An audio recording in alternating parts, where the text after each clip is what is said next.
Salut à tous et bienvenue dans ce nouveau vlog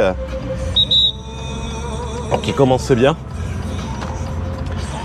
Vlog numéro 35 dans lequel je vais te parler d'un sujet excessivement passionnant puisque je vais te parler de moi. Tu auras compris l'ironie de la chose, je vais couper le son parce que sinon on va m'emmerder avec les droits d'auteur. Sujet pas du tout passionnant mais sujet nécessaire puisqu'on me l'a demandé, c'est un exercice de transparence dans lequel je vais te partager mon parcours jusqu'à aujourd'hui en fait et surtout comment je suis arrivé sur internet puisque je suis arrivé sur internet avec ça a été une série de pur hasard. Avant de débuter, pense à t'abonner à la chaîne, pense à mettre un like et un commentaire, c'est moi qui réponds à tous les commentaires. Je les supprime pas. Je parlerai d'un commentaire que j'ai supprimé par inadvertance dans cette vidéo. Donc, n'oublie pas ça. Ça permet de soutenir la chaîne. Ça permet d'offrir plus de contenu. En regardant cette vidéo, tu vas comprendre beaucoup de choses. Et même par souci de transparence, cela me fait plaisir de faire cet exercice. Même si c'est un truc dont je ne suis pas du tout fan. Parce que je n'aime pas parler de moi. J'aime pas faire du storytelling ou toutes ces choses. Mais c'est nécessaire vis-à-vis de la communauté. Je vais essayer de diviser cette vidéo, je pense, en 4 parties. Je vais commencer avec ma première expérience sur YouTube.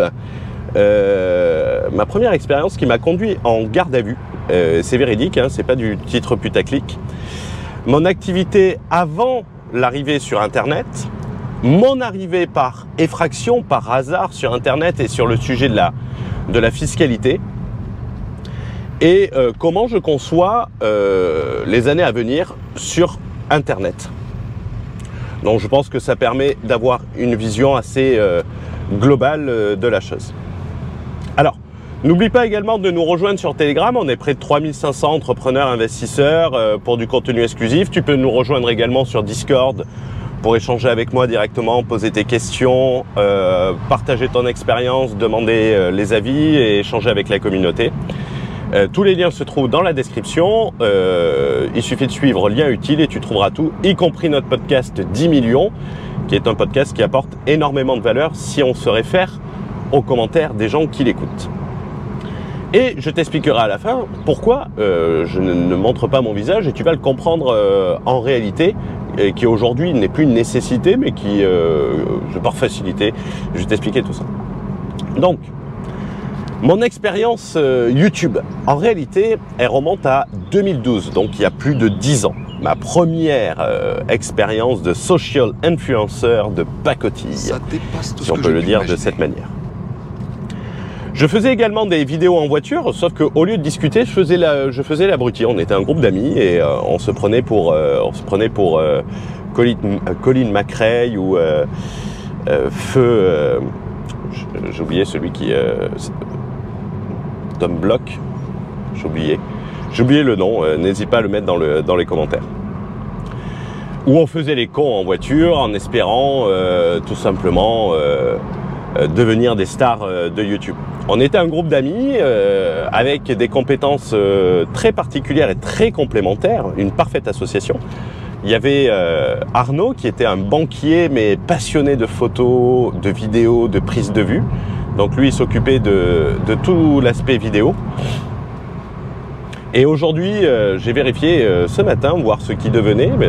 Et il vit de sa passion, qui est la photo, et ce à San Francisco. Donc on se rend compte que le temps passe très vite et que au fur et à mesure, on s'éclate tous on s'éclate dans le sens éclaté, pas fun, mais dans le sens dans des pays très différents. Donc ça fait toujours plaisir, j'en ai profité pour lui envoyer un message. Et Arnaud, qui était banquier et photographe amateur, mais de très bonne qualité, je te mettrai des extraits si je retrouve des... On avait fait plusieurs vidéos, mais tu vas voir, il y en a une qui a été supprimée.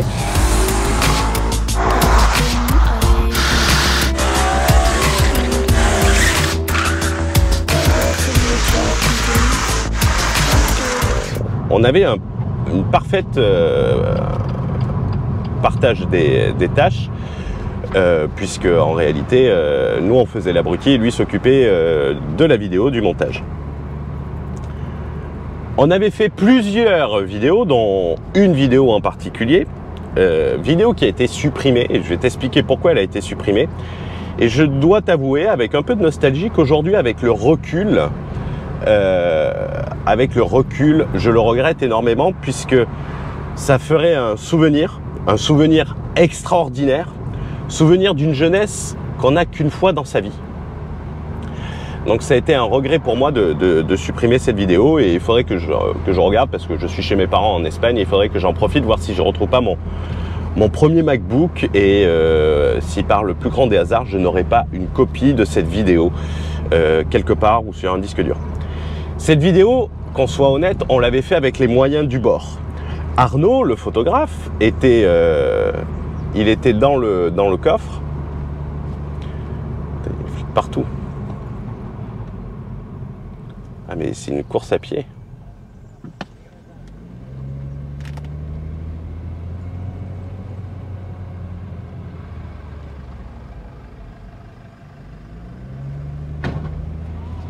Gracias.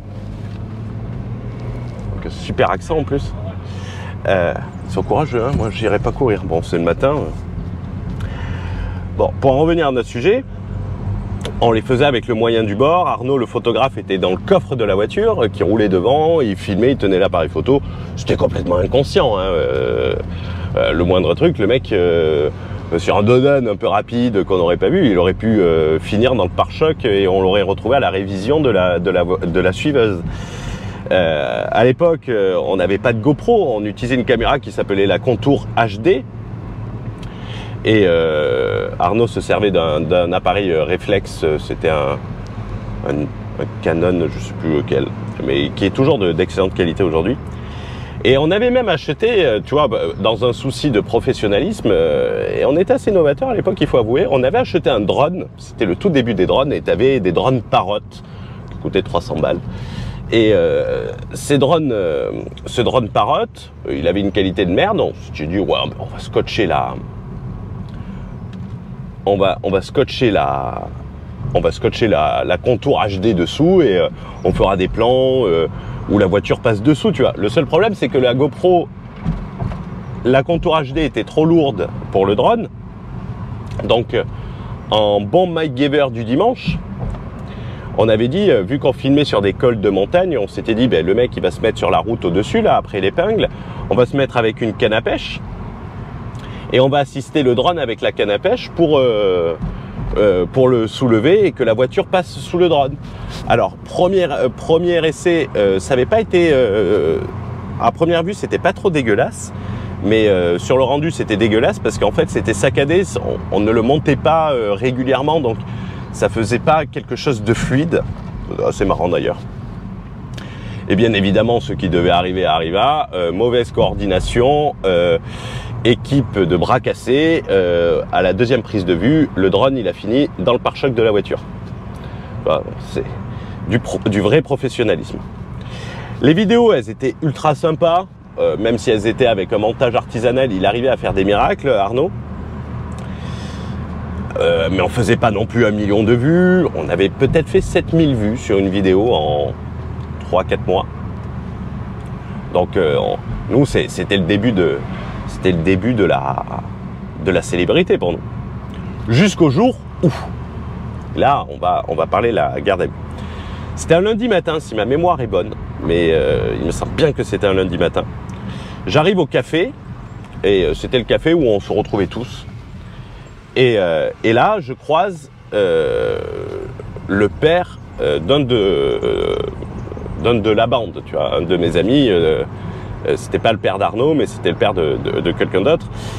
Et un acteur cinématographique qui avait son nom de scène à la fin du générique.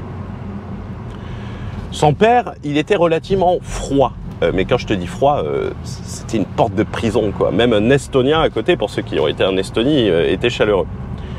Quand son père me voit, je vais vers lui pour lui dire bonjour, tu vois, par correction. Et là, il avait le journal dans la main, il met son journal sous le bras et il commence à m'applaudir. Je fais, mais qu'est-ce qu'il a, ce con? Je me doute que ce n'était pas pour me féliciter de quelque chose, parce que le mec, tu vois, c'était vraiment un ermite. il va avoir une pub, il va avoir des commentaires pour les fans d'Hidalgo qui disent qu'en vélo, on se déplace plus vite. On s'en fout, on n'est pas pressé, on va prendre le petit déj au bord de la mer. Et là, le mec, il commence à m'applaudir. J'ai limite envie de lui dire détends-toi, va péter un coup. Qu'est-ce que t'as ce matin? Je me doutais que c'était pas dans le bon sens. Et là, il reprend son journal. Je me souviens tout le temps de la scène. Il reprend son journal et il me le plaque sur le torse, mais d'une manière relativement désagréable. Tu vois, t'avais envie de lui dire mais attends, t'as cru que j'étais ton pote, quoi?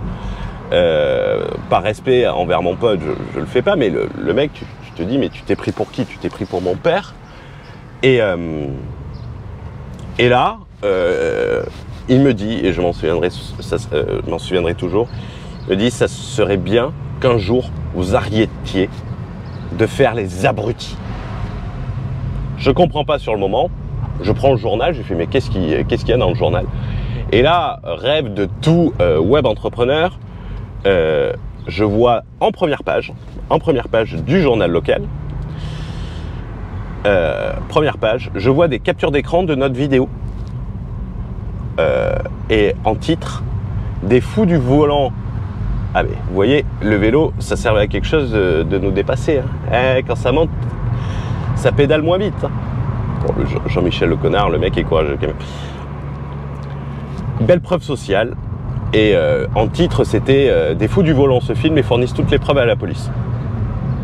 Là, autant te dire, t'appelles pas, maman, je fais la une du journal.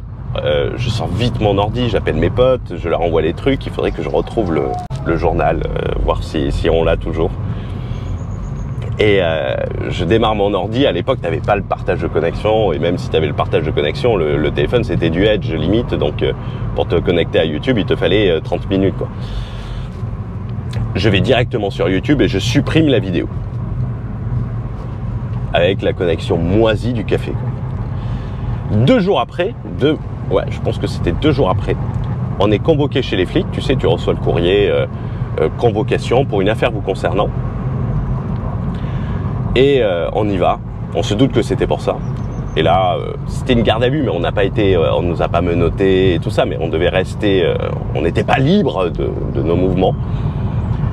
Et là, les mecs commencent à nous dire mise en danger de la vie d'autrui. Ils nous citent toutes les infractions qu'on avait fait. Honnêtement, je pense qu'on aurait pu faire un Guinness du record sur le nombre de lignes blanches, la distance faite en infraction sur une ligne blanche, tu vois. Je vais me faire insulter dans la vidéo, mais on est jeune qu'une fois et on assume, hein, on a fait les cons, on assume complètement. C'était fait quand même avec un certain sérieux et avec une certaine prudence. Je vais pas te faire une vidéo sur comment ça s'est passé, mais ça a été désagréable, surtout que le mec, tu vois, c'était pour nous foutre une pression. Attends, on avait à l'époque moins de 25 ans, quoi, donc on était des gamins, on n'était pas des voyous qui avaient l'habitude de faire de la garde à vue, tu vois. Les flics, nous, ça nous faisait peur. Et en fait, c'était pour nous faire peur. Ça a bien marché, hein. Ils ont été très bons sur ça. Je me souviens, le flic, il a dit, en plus, on n'avait pas vu, mais vous avez supprimé la vidéo YouTube, donc c'est une destruction de preuves dans une instruction. Oh, je fais, oh putain, mais attendez, je vais la remettre.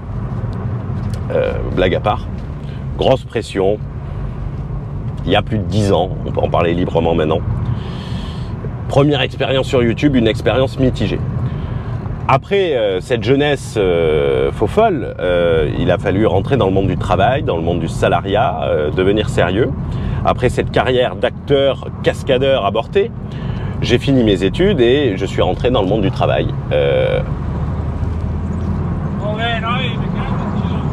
Qu'est-ce que t'as gueulé? T'avais largement de l'espace. T'as qu'à serrer un peu plus à droite, connard.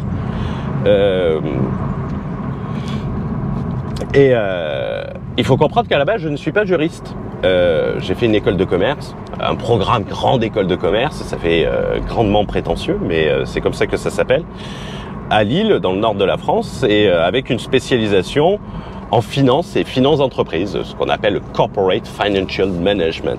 Alors ça fait très américain, mais grosso modo, finance d'entreprise, tu fais des Excel de 81 mots, pour faire simple. D'ailleurs, je sais même pas pourquoi je le dis en anglais, c'est pas pour faire l'américain. À la sortie de mon école de commerce, j'ai été recruté, j'ai été recruté dans une première activité qui a été le rachat de Speedy. Va donc chez Speedy, qui était un MBO, un Management Buyout, c'est-à-dire un rachat par l'équipe dirigeante. Et ensuite, j'ai été recruté dans un fonds d'investissement. C'est plus un family office parce qu'on ne gérait pas l'argent de tiers, on gérait l'argent de... En fait, on gérait l'argent du boss, du propriétaire du family office, et on rachetait des sociétés avec ça. Et moi, j'étais ce qu'on appelle un intégrateur. Un intégrateur, c'est tout simplement la personne qui intègre la société au groupe et qui intègre la société après l'avoir achetée. Mon rôle, c'est tout simple, c'était de remplacer la direction d'entreprise reprise, le temps soit de la nomination d'un directeur général, d'un CEO, alors un vrai CEO, hein, pas un CEO d'une SAS unipersonnelle, ça c'est que sur internet qu'il y a des CEO partout, ou jusqu'à la revente de la société. Moi j'ai fait que jusqu'à la revente de la société, enfin la revente des sociétés. Cela me fait rigoler parce que cette semaine j'ai publié une vidéo sur le full crédit vendeur, pourquoi je pense que c'est une stratégie de gain petit et excessivement dangereux. Et j'ai une personne dans les commentaires, et c'est pour ça que je faisais référence dans les commentaires, comme quoi je ne supprime pas les commentaires, qui me disait que je m'éparpillais, que je n'y connaissais rien. Boost. J'ai supprimé ton commentaire en voulant y répondre, donc je suis désolé. Pour faire simple, j'ai géré plusieurs dossiers, plusieurs rachats de sociétés, et un seul de ces dossiers te rendait multimillionnaire. Et quand je dis multimillionnaire, un seul dossier le plus petit, c'était quoi? C'était minimum 5 millions d'euros. Donc, je m'y connais pas peut-être, mais je pense que je m'y connais plus que nombreuses personnes sur ce domaine. Et dernier dossier, on a doublé la valeur de la société. Et quand je te parle de doubler la valeur d'une société, c'était pas une société qui faisait 200 000 euros de chiffre d'affaires. C'était une société qui avait été rachetée plusieurs dizaines de millions d'euros. Pas trop dégueulasse. Et pourquoi j'étais pas trop mauvais dans ça, c'est parce que j'arrivais à faire des liens entre toutes les activités. Je dis pas j'avais du bon sens, et en fait c'est le secret de la réussite si tu veux racheter des sociétés. Et on le verra dans le cadre d'une fiscaloscopie. Putain, il y a des vélos partout. Hein. J'aurais dû prendre le 4x4 avec le pare-buffle. Je vais me faire insulter. Le hack suprême pour y arriver, ça va être de... En même temps, vous découvrez des beaux paysages. Le hack suprême, c'est d'avoir du bon sens. Et on le verra dans une marketing scopie que le manque de bon sens, c'est ce qui mène à la perte en fait. En même temps, tu peux rigoler parce que tu peux te dire, attends, tu parles de bon sens, mais c'est quand même toi qui as foutu un drone au bout d'une canne à pêche et le drone a fini dans le pare-choc de la voiture. Bon. Travaillant pour une société anglo-saxonne et pour un boss qui était franco-britannique, en Angleterre, il est très courant de faire une poursuite d'études avant ses 30 ans. En France, on appelle ça une reprise d'études. Je trouve ce terme un peu fallacieux dans le sens où pour reprendre des études, il faut d'abord les avoir arrêtées, ce qui n'était pas le cas. Je préfère le terme de poursuite d'études, tout simplement. Cela peut paraître assez illogique, surtout sur Internet où on dit que les études servent à rien. Mais je vais nuancer ce propos avec une vision très particulière. Parce que faire une poursuite d'études quand tu as travaillé et que tu reviens sur les bancs, moi c'est les bancs de la fac et je vais t'expliquer ça, tu es obligé de faire un exercice d'humilité, apprendre à reapprendre, apprendre à savoir que tu ne sais rien et avoir des gens beaucoup plus jeunes que toi qui sont beaucoup plus compétents que toi et savoir te reposer sur eux. Et le fait de réapprendre va ouvrir ton horizon, va ouvrir ta façon de penser et cette humilité, c'est ce qui te permettra toujours d'avancer. Et en plus, excusez-moi, tu le fais avec un mindset qui est totalement différent de celui après le bac. Après le bac, tu fais des études pour faire un job que tu ne sais pas encore. Tu fais des études pour espérer que ça te permettra d'avoir un job.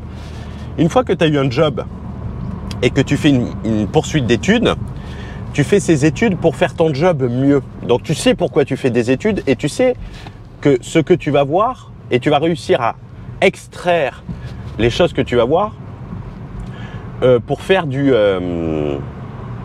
tu vas extraire les choses dans ton cadre professionnel. Et ça va t'aider dans ton activité.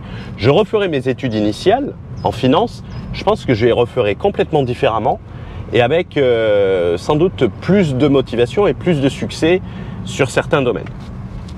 Et les études, tu pouvais faire un MBA à LSE, London School of Economics, pour ceux qui connaissent, à INSEAD, tout était payé par le boss. Mais c'est pas des vacances, hein, bizarrement. Et moi, j'ai décidé de faire une fac de droit, rentrer directement en 4e année pour aborder l'axe juridique que je ne connaissais pas. Et c'est pour ça que ça me fait rigoler le commentaire de Boost. C'est que le mec, il me suit sur des vidéos de fiscalité alors que j'ai exercé 5 fois plus sur un domaine qui prétend que qui dit que je ne connais pas. La fac de droit en plus en France, c'est pas bien cher, donc il s'en tirait bien par rapport à un MBA à 100 000 balles. Mais il m'a payé tous les à côté, donc j'avais un appartement de fonction qui faisait 70 mètres carrés sur le jardin du Luxembourg, pour ceux qui connaissent Paris. J'avais un salaire sous forme de jeton de présence et j'avais une voiture de fonction, donc autant te dire, je l'ai fait dans d'excellentes conditions. À la base, je devais faire qu'une 4e année, c'est-à-dire un Master 1. Je suis rentré directement en 4e année, ce qui était difficile parce que j'avais pas fait les 3 précédentes. Et les gens qui ont fait du droit commençaient directement par la 4e année sans la méthodologie des 3 premières années. Tout le monde me disait que j'allais me planter. Et en droit, en fait, c'est que le M1 qui te sert vraiment, t'apprends pas mal de choses. Si tu as envie d'être avocat, tu as besoin du M1. Le M2, c'est un peu le bonus. Tu vas pas apprendre énormément de choses, même si tu penses que tu vas apprendre énormément de choses. Et c'est très dur d'accès. C'est surtout pour avoir les stages et tout. Et moi, j'avais postulé qu'à 3 M2. Un M2 en restructuring d'entreprise, c'est-à-dire en droit des affaires et fiscalité. Un en fiscalité internationale et un autre en droit des affaires et fiscalité. Ah ça, c'est Sorbonne HEC. J'ai fait le plus dur. J'ai réussi à avoir un des M2. J'avais fait le plus dur, hein, parce que c'est la présélection. Et j'ai réussi à me planter sur le plus simple, le mémoire. Je me suis fait planter par le prof, mais c'est ma faute. Je peux m'en vouloir qu'à moi-même. Sur le mémoire, qui était un mémoire d'ailleurs sur de la reprise d'entreprise, le nantissement de titres financiers à l'épreuve des procédures collectives. Alors ça fait très pompeux, mais c'est un mécanisme de sûreté et qui permet de faire notamment pas mal de choses en financement. Et c'est encore du rachat de société. En toute transparence, c'est ma débilité profonde qui m'a entraîné ça. Pourquoi débilité profonde ? Débilité profonde parce que j'ai pas su m'adapter, j'ai pas su prendre en compte la personne en face, cru que c'était différent. Et j'avais dit au prof il m'avait demandé mon avis et je lui ai répondu honnêtement. Il m'a demandé vous pensez quoi de mon cours parce qu'il connaissait la société pour laquelle je travaillais. Et j'ai fait moi je suis excessivement déçu parce que vous nous lisez un PDF, vous nous envoyez le PDF et vous nous demandez d'apprendre par cœur. Honnêtement je vois pas à quoi ça sert de venir en cours. Et bon, il me l'a fait payer. Alors très cher, je vais pas aller jusque là. Il me l'a fait payer au moment du mémoire parce que j'avais choisi le master pour ce prof. Hein. C'est un dieu du restructuring en France. C'est un mec, tu vas voir n'importe qui dans les procédures collectives, le restructuring, ils le connaissent. Et je le faisais pas pour avoir un job, je le faisais pour vraiment m'améliorer dans mon job actuel. Et quand j'étais allé en M2, j'étais content parce que je pensais que j'allais apprendre énormément de choses qui allaient m'aider dans cette activité professionnelle. J'arrive pas à comprendre comment est foutu ce village. Et j'avais fait le plus dur et je me suis chié sur le plus facile. Résultat, je vais pas dire que j'ai fait une année pour rien parce que il faut toujours retenir l'expérience positive dans une expérience négative. J'ai rencontré des gens, J'ai appris certaines choses. Donc, j'irai pas là. Mais ça m'a fait grandement chier à l'orgueil, parce que je me suis dit, putain, personne se fait... Non, je vais continuer là. Personne loupe son M2, tout le monde est diplômé en M2. C'est juste faire acte de présence et je suis le seul qui soit pas diplômé et qui soit allé au cours. Les seuls qui sont pas diplômés, c'est ceux qui vont jamais au cours ou les trucs comme ça. J'en rigole aujourd'hui, mais sur le moment, je peux te dire, et ce en toute transparence, c'est un exercice de transparence, j'avais particulièrement la haine. Et je te disais que, tu sais, reprendre les études pouvait permettre d'avoir une vision opérationnelle. Et en fait, je vais t'expliquer ce qui m'a mené sur Internet, puisque c'était en 4e année de droit, donc un Master 1, avant l'année qui a servi à rien. Pendant les cours de fiscalité, le prof expliquait des concepts et je les ai appliqués directement. Je me suis dit, putain, si on fait ça, ça, ça, ça et ça, ben ça va marcher. Et tu vois, quand tu vas voir le prof, tu lui poses des questions, ça te fait un avocat gratuit et il était managing partner, donc c'était un peu le Harvey Specter de la place parisienne. Le mec il doit faire plusieurs millions d'euros, qu'on soit honnête. Et j'avais trouvé tout ça une super efficacité, même le mec m'avait dit putain c'est intelligent. Et bien évidemment j'avais mis en place, merde. Putain, c'est un labyrinthe ce village. J'avais mis en place et ce montage nous a entraîné un contrôle fiscal. Je faisais avec ma mère. Et c'est ce contrôle fiscal qui m'a amené sur Internet et qui fait que je m'adresse à toi aujourd'hui. Parfaite transition pour la partie 3, mon arrivée sur Internet. Comme je viens de te le dire, c'est un contrôle fiscal qui a conduit à mon arrivée sur Internet. Et vraiment, quand j'y pense, j'ai vraiment envie de dire merci à Fabrice, le contrôleur fiscal. Et je vais t'expliquer tout ça d'une manière simple, compréhensible, mais c'est pas bien difficile. Le montage que j'avais fait et auquel j'avais pensé était un montage un peu comme le déficit foncier, sauf que tu te servais d'autre chose en t'appuyant notamment sur les réseaux sociaux. C'était les possibilités offertes par les réseaux sociaux avec une structure très particulière, avec un but très particulier. Je vais pas t'en dire plus parce que sur Internet, les gens n'aiment pas investir et prennent les choses, l'appliquent, ou je vais avoir un mec, si je l'explique, qui va se mettre à le vendre sur Internet et qui va mal expliquer et tout ça. Parce que sur Internet, t'es plagié, mais en fait, t'es plagié médiocrement. C'est-à-dire que les mecs, ils te copient, mais ils le font mal. Donc c'est même pas du plagiat, quoi. C'est de la contrefaçon. C'est la contrefaçon comme les babouches Vuitton au souk de Marrakech, quoi. Je rentrerai pas dans les détails, tu l'as compris, et en donnant les choses sans expliquer, il y a toujours un risque.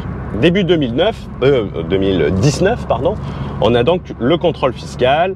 Le mec, il n'était pas débile, hein, il n'était pas con. Donc il a compris le truc et il a compris qu'on poussait mamie dans les orties, quoi. Et le jour du compte rendu, donc le dernier jour, le mec commence à arriver avec une allure de cow-boy. Il fait écoutez, je vais être très clair.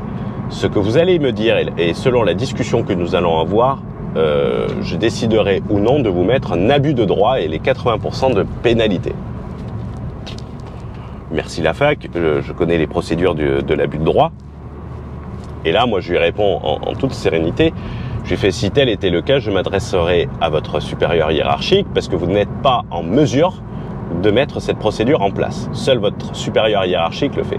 Donc arrêtez de faire le cow-boy, arrêtez de vouloir faire peur et finissons-en. Et le mec, à la fin, il avait la haine, c'est normal.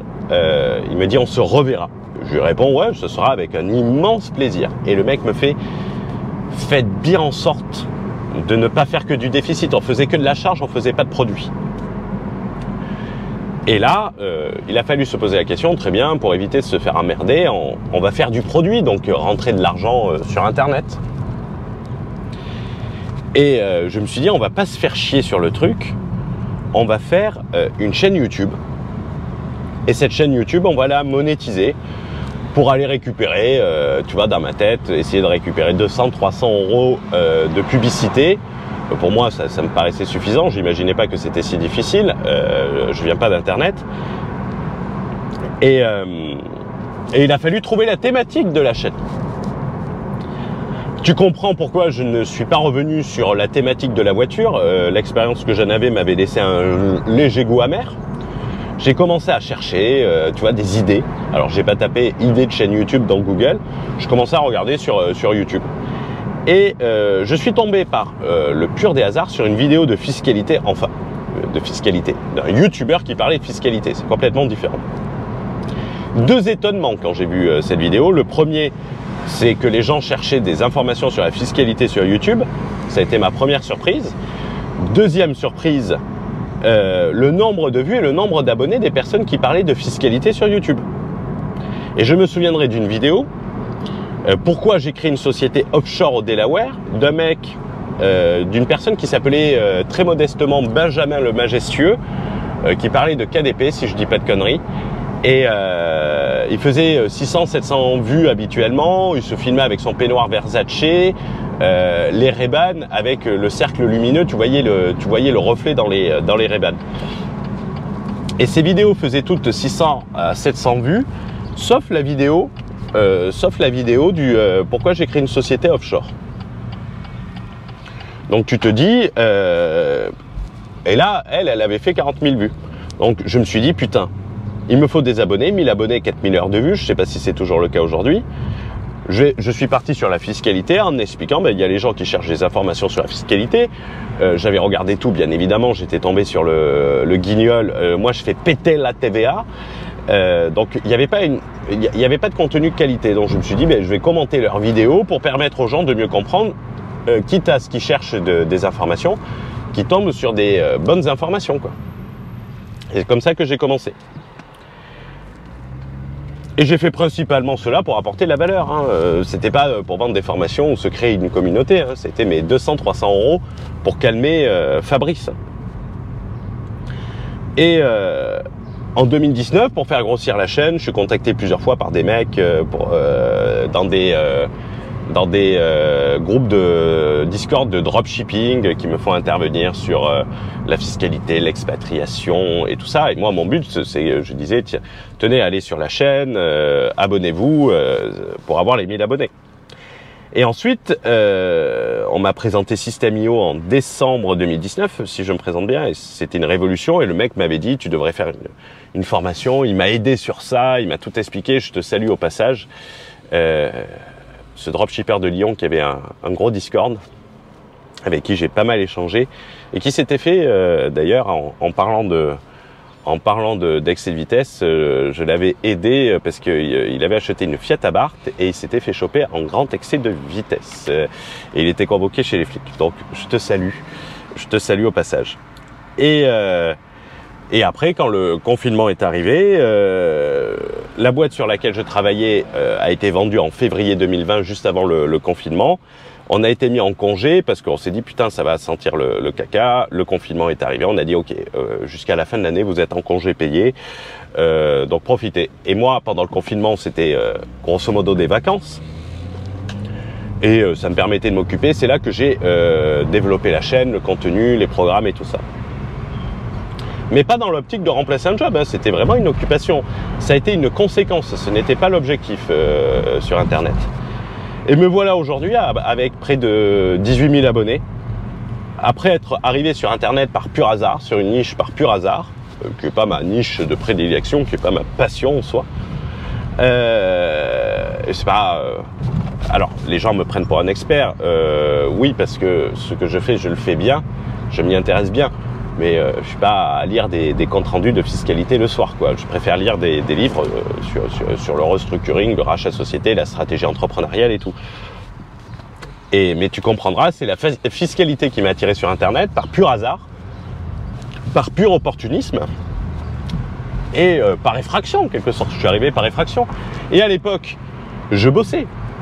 Donc il fallait pas que je montre mon visage parce que sinon j'allais perdre toute crédibilité. Je vendais des petites consultations à 80 balles de l'heure. Je vais te l'expliquer après ça.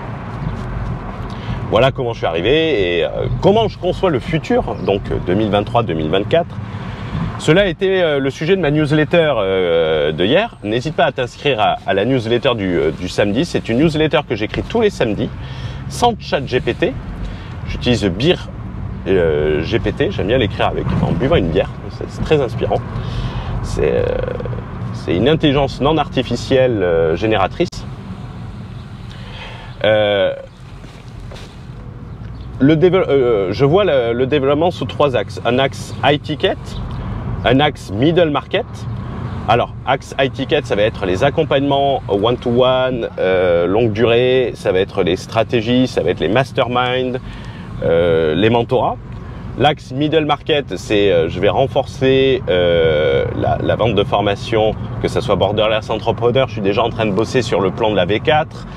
French Entrepreneur, ça va être une V2, V3 parce qu'on va faire les deux mises à jour en même temps.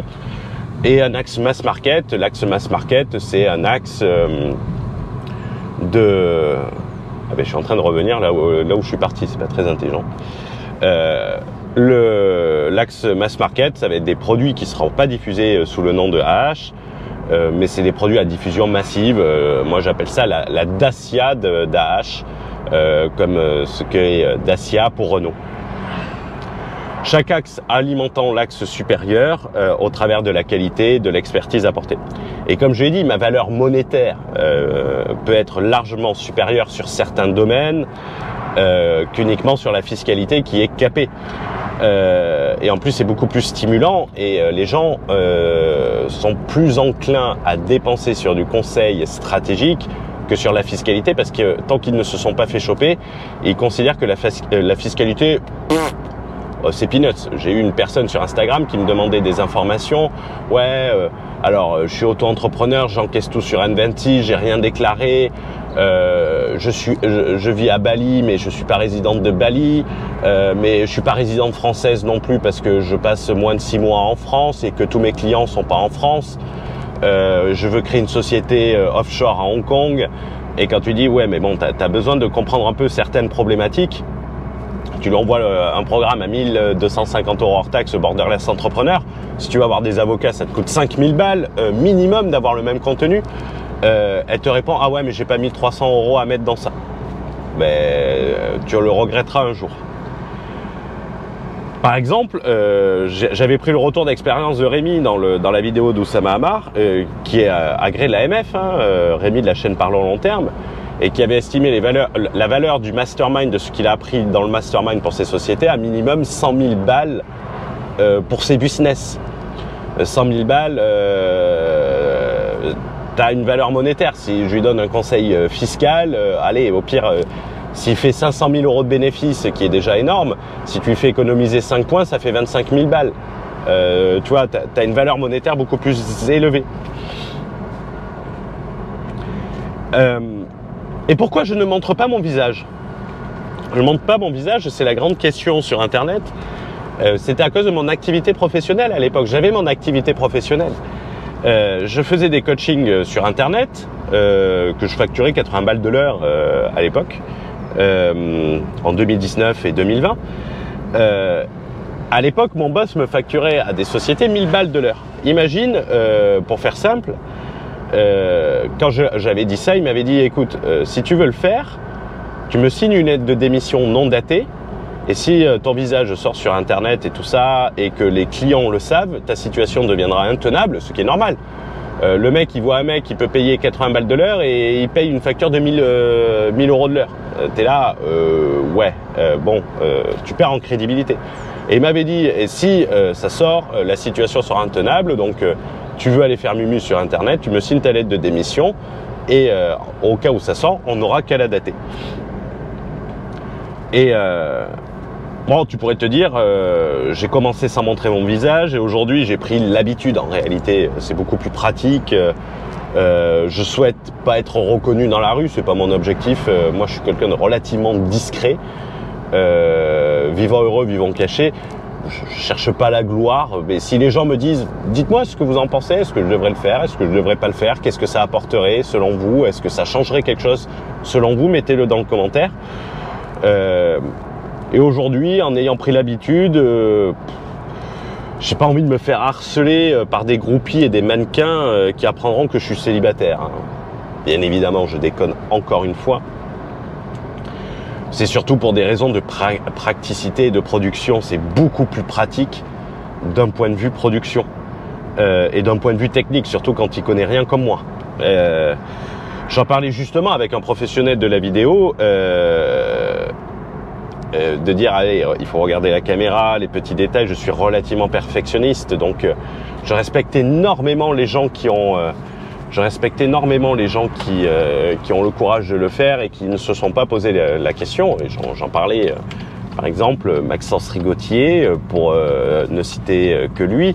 Je trouve que ce mec a eu un courage exceptionnel et un courage que je n'ai pas. Qui s'est pas posé de questions, si c'était bien fait, comment il passait en vidéo, l'articulation et tout. Moi, ça m'énerverait. Là, juste le fait d'avoir toussé 2 fois, ça m'emmerde. Avec le PowerPoint ennuyeux, je peux faire 5 fois plus de vidéos parce que faire une vidéo, la monter, ça va me prendre une journée. Et en une journée, je peux faire 5 vidéos.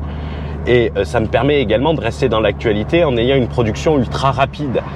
Par exemple, Théophile Hélier a fait une vidéo il y a 2 semaines expliquant que si tu veux ouvrir un compte chez Crédit Suisse, il faut avoir 300 000 € et que c'est une banque très sûre. C'est une banque qui a fait faillite depuis. Il enregistre ses vidéos en amont et il les publie au fur et à mesure. Donc, si tu veux publier au fur et à mesure et garder le pas sur l'actualité, le PowerPoint ennuyeux, c'est très pratique, ou faire des lives comme le fait Tougan avec des lives de très bon format en plus, qui plaît de plus en plus. Voilou. Dis-moi ce que tu en penses dans les commentaires. Est-ce que je devrais montrer le visage, comment je devrais le faire et tout ça. Je suis très curieux. Il n'est de si bonne compagnie qu'il ne se quitte, donc il va être pour moi temps de conclure. Un exercice de transparence, je ne l'avais jamais fait, mais bon, c'est le minimum qu'on peut devoir à une communauté. Je me suis plié à l'exercice et je pense qu'il y a beaucoup plus intéressant que parler de moi. Donc c'est pour ça que je l'avais jamais fait jusqu'ici. Mais que d'un autre côté, c'est un exercice qu'on doit à sa communauté, de partage, de transparence, d'anecdotes, sans bullshit telling ou son synonyme storytelling sur Internet. Je te souhaite une excellente journée, une excellente soirée et n'hésite pas à mettre en commentaire ce que tu en penses, donner ton avis, me dire comment tu as trouvé cette vidéo et si tu imaginais ça ou pas. C'est moi qui réponds à tous les commentaires et c'est moi qui les supprime quelquefois par inadvertance. Donc n'hésite pas à me dire ce que tu en penses. On se retrouve dans une prochaine vidéo. Ciao, ciao, prends soin de toi et prends bien soin de ton week-end pour ceux qui le regarderont en live.